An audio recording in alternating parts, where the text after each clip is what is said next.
About 7 years ago, my middle son, Max, passed away from leukemia. He was 7 years old.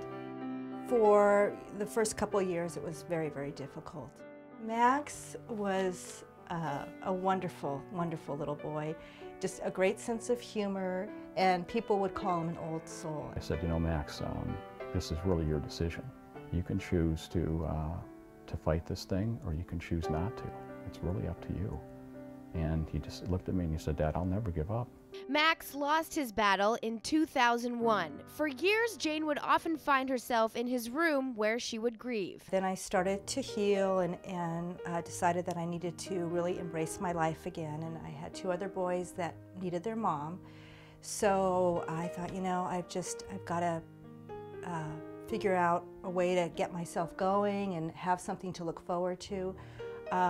So I decided that I would try to reconnect with my creativity as a way to heal. And so I went to a fabric store, and as soon as I stepped in and saw some of the fabrics, I just felt like a kid in a candy store. It was just wonderful, and looking at all the different trims, and then I got the idea that maybe I would start making handbags. This is my studio. Wow. Where I design and create all of my handbags. My studio is Max's room, and I do all of my work here, and for me, it's a way that I honor him, it's a way that I connect with him, and I feel like he's here helping me. I design all of the bags. I've made this one, this one. Yeah, this one I really had fun with. That's ostrich feathers and lambskin leather. The business has become a family affair. Jane's husband, Chris, is the vice president in charge of sales, and her 18-year-old son helps design. Together, they've found a way to heal. It's definitely helped the process. It's really what we're about. It's why we're doing this business. So it's there all of the time. At work, I could go back and I could forget about I would be talking to customers, and we'd be talking about software and contracts, and you could get your mind off it. But here, it's why we exist. So it's in my face all the time, and that's a good thing. And the business is successful. They've sold in boutiques in Scottsdale, Arizona and Portland, Oregon. And one of her bags will get national recognition on an episode of Ugly Betty.